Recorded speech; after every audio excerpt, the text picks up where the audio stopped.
வாங்கங்க. சலாம் அலைக்கும். அரக்க பறக்க ஓடி வந்ததில தலலாம் கொஞ்சம் கிறுகிறுன்னு சுத்துதுங்க நோன்பு வச்சுக்கிட்டு.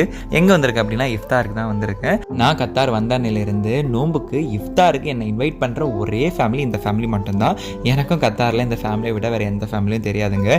கூப்பிடுறது மட்டும் இருக்காதுங்க. நெறைய ஐட்டம் டேபிள் ஃபுல்லா நெறச்சு வைப்பாங்கங்க. பார்த்தாலே வயிறு ஃபுல்லாயிடும். நோன்பு தொறக்கிறதுக்கு பீட்சா, மசால் வடை, உளுந்து வடை, நோன்பு கஞ்சி, மொஹப்பத் சர்பத்து, கட் ஃப்ரூட்ஸு, அப்புறம் ஹலீம்ங்க. சாரிங்க, ஹலீமை நான் வீடியோ எடுக்க நான் மறந்துட்டேன்.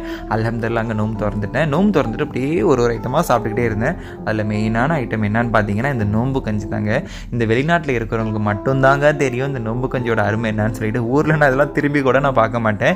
இங்கே வந்ததுக்கு அப்புறம் தாங்க தெரியுது அதோட வேல்யூ. அல்ஹம்துலில்லாஹ் எல்லாமே நல்லா சூப்பராக இருந்துச்சு. நல்ல டேஸ்ட்டாகவும் பண்ணியிருந்தாங்க. மெயினாக எல்லாம் ஹோம்மேடுங்க. மொஹப்பத் சர்பத் கடகடன்னு குடிச்சிட்டு, ஏன்னா மஹரிப்க்கு டைம் ஆகிடுச்சுங்க. ஒழு செஞ்சு நல்லபடியாக முடிச்சுட்டு வெளில வந்து பார்த்தோம் அப்படின்னா உள்பள்ளி ஃபுல்லு. அப்புறம் தொழுவியும் முடிஞ்சிருச்சுங்க. வெளியில் இன்னொன்று ஒரு ஜமாத் தொழுதுட்டு இருந்துச்சு. அந்த ஜமாத்து கூட தொழுவியெல்லாம் முடிச்சுட்டு வீட்டுக்கு வந்தேன் அப்படின்னா குட்டீஸுங்களோட ஒரே ஃபன்னு. நல்ல ஒரு மைண்டுக்கு ரொம்ப நாளைக்கு அப்புறம் நல்ல ஒரு ரிலாக்ஸேஷனாக இருந்துச்சு இந்த குட்டீஸ் கூட விளையாடுறது. வீட்டுக்கெல்லாம் கிளம்பிட்டாங்க. மறுபடியும் கூப்பிட்டு இறால் பிரியாணி இருக்குது, நீங்கள்லாம் சாப்பிட்டுட்டு தான் போய் ஆகணும்னு சொல்லிட்டு இறால் பிரியாணி வச்சாங்க. மாஷா அல்லாங்க, நல்ல டேஸ்ட்டாக இருந்துச்சு இறால் பிரியாணி. இத்தனைக்கும் அவங்க நோன்பு வச்சுக்கிட்டு தாங்க பண்ணியிருந்தாங்க. டேஸ்ட்டும் பார்க்க முடியாது. எல்லாத்துலேயும் உப்பு அது இதுன்னு சொல்லிட்டு ரொம்ப பர்ஃபெக்டாக இருந்துச்சுங்க.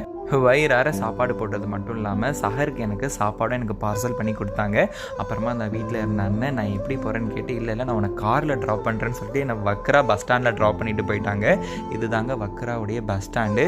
எனக்கு உண்டான பஸ்ஸும் வரத்துக்காக வெயிட் பண்ணிகிட்டு இருந்தேன். பஸ்ஸும் வந்துருச்சு. பஸ்ஸில் நல்லபடியாக ஏறி இந்த கார்டையும் டேம்ப் பண்ணிவிட்டு போயிட்டு உக்காண்டேங்க.